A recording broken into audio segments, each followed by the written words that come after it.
Bismillahirrahmanirrahim. Assalamu alaikum. I hope you're all doing well. So today we are going to discuss about atomic fluorescence spectroscopy and the various types of interferences which affect the atomic fluorescence spectroscopy. So first of all we will see what is atomic fluorescence spectroscopy. हम लोग पहले इसका brief सा introduction देखेंगे, उसके बाद हम लोग इसके इंटरफेरेंसेस पर बात करेंगे. So, atomic fluorescence spectroscopy is a technique which is used to determine the concentration of elements in sample. So, जो हमारे पास सैम्पल होता है उसमें हमारे पास जो एलिमेंट ऑफ इंटरेस्ट होता है उसकी डिटेक्शन करने के लिए हम लोग एटॉमिक फ्लोरेसेंस स्पेक्ट्रोस्कोपी की टेक्निक को यूज़ करते हैं. इस प्रोसेस में हम लोग क्या करते हैं, हम लोग पहले जो हमारे पास सैम्पल होता है उसे हम लोग गैशियस एटम्स में कन्वर्ट करते हैं और गैशियस एटम्स में कन्वर्ट करने के बाद हम लोग उन गैशियस एटम्स की एक्साइटेशन करवाते हैं बाय मींस ऑफ लाइट को यूज़ करते हुए हम लोग उसकी एक्साइटेशन करवाते हैं और एक्साइटेशन करने के बाद जो हमारे पास एटम्स होते हैं वो डी एक्साइट होते हैं, डीएक्टिवेट होते हैं. और जब हमारे पास डी एक्साइटेशन होती है तो जो हमारे पास एटम्स होते हैं वो लाइट को इमिट करते हैं और वहाँ पर एक फ्लोरेसेंस जनरेट होता है और इस फ्लोरेसेंस को मेजर करके हम लोग इसे स्टैंडर्ड वैल्यू के साथ मैच करते हैं और वहाँ से हम लोग एलिमेंट ऑफ इंटरेस्ट की डिटेक्शन कर सकते हैं.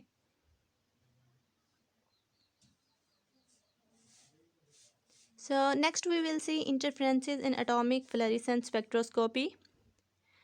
The interferences are produced by sample matrix. इंटरफ्रेंसेस हमारे पास सैम्पल मैट्रिक्स की वजह से प्रोड्यूस होती हैं एटॉमिक फ्लोरेसेंस स्पेक्ट्रोस्कोपी में. सैम्पल मैट्रिक्स हमारे पास क्या होता है, सैम्पल मैट्रिक्स कोई भी नॉन एनालाइट कंपोनेंट्स होते हैं सैम्पल में जो कि हमारे पास जो एनालाइट ऑफ इंटरेस्ट है या फिर एलिमेंट ऑफ इंटरेस्ट है उसकी डिटेक्शन को मुश्किल कर देते हैं क्योंकि वहाँ पर वो अपना रोल प्ले करना शुरू कर देते हैं. तो ऐसे जो हमारे पास सैम्पल मैट्रिक्स होते हैं वो इंटरफ्रेंसेस जनरेट करते हैं एटॉमिक फ्लोरेसेंस स्पेक्ट्रोस्कोपी में. इंटरफ्रेंसेस जो हमारे पास सैम्पल मैट्रिक्स की वजह से प्रोड्यूस होती हैं तो वहाँ पर हमारे पास इसका रिज़ल्ट क्या निकलता है कि वहाँ पर जो गैशियस एनालाइट एटम्स हैं जिनकी हमने एक्साइटेशन करवानी होती है उनकी तादाद कम हो जाती है, जिसकी वजह से वहाँ पर हमारे पास जो एटॉमिक फ्लोरेसेंस स्पेक्ट्रोस्कोपी है उसका जो स्पेक्ट्रम होता है वो इतना सही से नहीं आता. यहाँ पर अगर हम लोग चाहते हैं कि हमारा स्पेक्ट्रम जो है वो क्लियर आए, उसकी रेजोल्यूशन अच्छी हो, तो यहाँ पर हमें चाहिए कि इंटरफ्रेंसेस की तादाद को हम लोग मिनिमाइज़ करें. तो अगर हम लोग इंटरफ्रेंसेस को मिनिमाइज़ करना चाहते हैं तो हमें पता होना चाहिए कि हमारे पास इंटरफ्रेंसेस कौन कौन से होते हैं जो कि एटॉमिक फ्लोरेसेंस स्पेक्ट्रोस्कोपी को इफ़ेक्ट करते हैं. यहाँ पर यूजुअली हमारे पास दो टाइप्स के इंटरफ्रेंसेस हैं एटॉमिक फ्लोरेसेंस स्पेक्ट्रोस्कोपी में. एक है हमारे पास स्पेक्ट्रल इंटरफ्रेंसेस एंड दूसरा है हमारे पास केमिकल इंटरफ्रेंसेस. पहले हम लोग बात करेंगे स्पेक्ट्रल इंटरफ्रेंसेस पे कि हमारे पास जो स्पेक्ट्रल इंटरफ्रेंसेस होती हैं वो किस तरह से एटॉमिक फ्लोरेसेंस स्पेक्ट्रोस्कोपी के रिजल्ट्स को अफेक्ट करती है. The interferences arise when the matrix emissions overlaps or lies too close to the emissions of the samples and results in the decrease in the resolution of the sample. यहाँ पर हमारे पास क्या होता है कि जो हमारे पास सैम्पल मैट्रिक्स होते हैं, सैम्पल में मौजूद जो नॉन एनालाइट स्पीशीज़ होती हैं उनकी जो पीक होती है वो सैम्पल की पीक के साथ ओवरलैप करना शुरू कर देती है, जिसकी वजह से जो हमारे पास एलिमेंट ऑफ इंटरेस्ट है उसकी डिटेक्शन वहाँ पर हमारे पास मुश्किल हो जाती है क्योंकि जो सैम्पल मैट्रिक्स हैं वो वहाँ पर ओवरलैप करना शुरू कर देते हैं सेम वेवलेंथ पर. तो इस तरह से हमारे पास स्पेक्ट्रल इंटरफ्रेंसेस जो है वो प्रोड्यूस होती हैं. फॉर एग्जांपल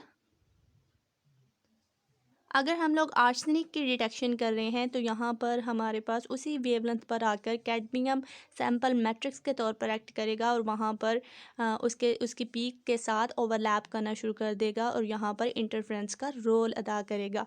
इसी तरह से हमारे पास कोबाल्ट के साथ मरकरी एज अ इंटरफ्रेंस होगा और आयरन की डिटेक्शन के साथ हमारे पास मैंगनीज़ एज अ इंटरफ्रेंस के तौर पर एक्ट करेगा और ये सेम वेवलेंथ पर फ्लोरेसेंस जो है वो जनरेट करते हैं, जिसकी वजह से जो हमारे पास स्पेक्ट्रम है उसकी रेजोल्यूशन अच्छी नहीं आती. यहाँ पर जो हमारे पास स्पेक्ट्रल इंटरफेरेंसेस है वो चार वजूहात की बिना पर हो सकती हैं। पहली है हमारे पास स्कैटर्ड लाइट की वजह से हो सकती है, स्पेक्ट्रम इंटरफेरेंसेस, और नॉन एनालाइट फ्लोरेसेंस की वजह से हो सकती हैं, या फिर मॉलिक्यूलर फ्लोरेसेंस की वजह से, और या फिर हमारे पास light emission by the atom cell की वजह से हो सकती हैं। तो नॉन एनालाइट स्पीशीज़ की वजह से हमारे पास फ्लोरेसेंस जो है वो सही नहीं आएगी। इसी तरह से मॉलिक्यूलर फ्लोरेसेंस की वजह से भी स्पेक्ट्रल इंटरफेरेंसेस जनरेट हो सकती हैं। और जो हमारे पास लाइट है जो कि एटम सेल होता है जिसे हम लोग ऑटोमाइजेशन के लिए यूज़ करते हैं, अगर वहाँ पर ऑटोमाइजेशन ही सही से नहीं हो रही, वहाँ पर भी हमारे पास स्पेक्ट्रल इंटरफेरेंसेस जो है वो जनरेट होंगी।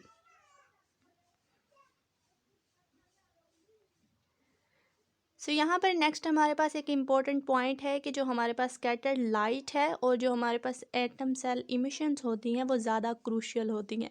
मींस ये ज़्यादा हमारे पास स्पेक्ट्रम को इफ़ेक्ट करती हैं as compare to analyte fluorescence and molecular fluorescence. तो इन दोनों को कम करने का हमारे पास तरीका क्या है कि यहाँ पर हम लोग एज अ लाइट सोर्स के तौर पर होलो कैथोड लैंप का यूज़ करें, क्योंकि जो हमारे पास होलो कैथोड लैंप होता है उसकी इंटेंसिटी लो होती है।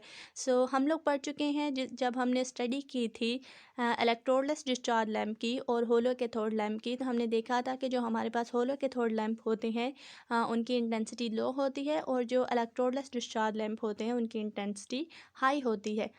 यहाँ पर हम लोग चाह रहे हैं कि जो हमारे पास इंटरफ्रेंसेस हैं वो हमारे पास स्कैटर्ड लाइट की वजह से ना हो, तो इसलिए हमें यहाँ पर इंटेंसिटी लाइट की लो यूज़ करना पड़ेगी, और उसके लिए हम लोग होलो कैथोड लैंप का यूज़ करेंगे।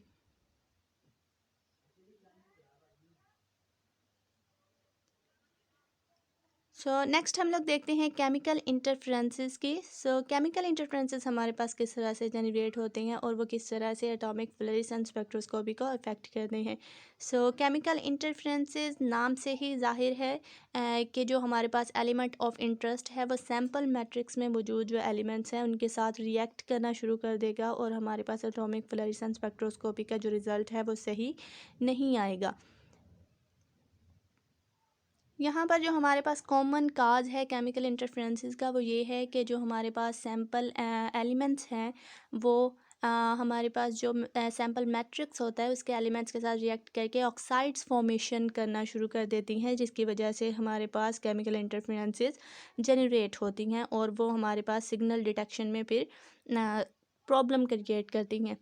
इसका नेक्स्ट काज है हमारे पास ऑर्गेनिक सॉल्वेंट्स। अगर हमारे पास सैंपल में ऑर्गेनिक सॉल्वेंट्स मौजूद हैं वो भी केमिकल इंटरफेरेंसेस के तौर पर एक्ट करेंगी, क्योंकि हम लोग जानते हैं कि जब हम लोग एशिंग करते हैं, हम लोग ऑर्गेनिक सॉल्वेंट्स की एशिंग करते हैं, तो वहाँ पर जो हमारे पास ऑर्गेनिक सॉल्वेंट्स होते हैं वो कन्वर्ट होना शुरू हो जाते हैं कार्बन डाइऑक्साइड और वाटर में। तो वहाँ पर जो कार्बोनेशियस पार्टिकल्स होते हैं वो भी एक्ट करते हैं एज अ इंटरफेयरिंग स्पीशीज़ के तौर पर, और वो केमिकल इंटरफेरेंसेस का बायस बनते हैं। इसी तरह से अगर हम लोग देखें एनालिसिस ऑफ मर्करी, जब हम लोग एनालिसिस करते हैं मर्करी की तो इसकी ऑटोमाइजेशन के लिए हम लोग वेपर जनरेशन प्रोसेस का यूज़ करते हैं। अगर हमारे पास in the analysis of mercury during the process of vapour generation process अगर हमारे पास कुछ ऐसे स्पीशीज़ मौजूद हैं, कुछ ऐसी इंटरफेयरिंग स्पीशीज़ मौजूद हैं जो कि एलिमेंटल मर्करी की फॉर्मेशन को प्रोहिबिट कर रही हैं, मींस उसे बनने नहीं दे रही, तो वहाँ पर भी वो एक्ट करेंगी एज अ केमिकल इंटरफेरेंसेस के तौर पर। इसी तरह से during the hydride generation method अगर वहाँ पर कुछ ट्रांजिशन मेटल आयंस मौजूद हैं और वो वोलेटाइल हाइड्राइड्स को सप्रेस कर रहे हैं, उन्हें बनने नहीं दे रहे, तो वो भी वहाँ पर एक्ट करते हैं एज ए इंटरफेयरिंग स्पीशीज़ के तौर पर, और वो केमिकल इंटरफेरेंसेस जनरेट करते हैं। अब हम लोग स्पेक्ट्रम के थ्रू देखेंगे कि किस तरह से हमारे पास केमिकल इंटरफेरेंसेस और स्पेक्ट्रल इंटरफेरेंसेस जो है वो इफ़ेक्ट करती हैं एटॉमिक फ्लोरेसेंस स्पेक्ट्रोस्कोपी के रिजल्ट्स को। केमिकल इंटरफेरेंसेस की अगर हम लोग बात करें, केमिकल इंटरफेरेंसेस में हमने देखा कि ऑक्साइड्स की फॉर्मेशन हमारे पास होना शुरू हो जाती है। तो यहाँ पर हम लोग देख सकते हैं कि जब हम लोग कैल्शियम की डिटेक्शन करते हैं तो फॉस्फेट बनना शुरू हो जाता है, जिसकी वजह से कैल्शियम की डिटेक्शन में हमें डिफ़िकल्टी आती है। इसी तरह से अगर हम लोग देखें आयरन, जब हम लोग स्पेक्ट्रल इंटरफ्रेंसेस की बात करते हैं तो यहाँ पर हम लोग देखेंगे कि जब हम लोग आयरन की डिटेक्शन कर रहे होते हैं सो साथ ही हमारे पास कैडमियम की पीक भी जो है वो आयरन की पीक के साथ ओवरलैप कर रही होती है, जिसकी वजह से जो हमारे पास एटॉमिक फ्लोरेसेंस स्पेक्ट्रोस्कोपी का ग्राफ है वो सही से नहीं आता। आज के लेक्चर में हमने देखा, हमने ब्रीफ इंट्रोडक्शन पढ़ा एटॉमिक फ्लोरेसेंस स्पेक्ट्रोस्कोपी का, और उसके बाद हमने देखा कि कौन कौन से इंटरफ्रेंसेस हैं जो कि एटॉमिक फ्लोरेसेंस स्पेक्ट्रोस्कोपी को इफ़ेक्ट करते हैं। If you have any queries about this lecture, then you can ask in the comment section. And thank you so much. Allah Hafiz.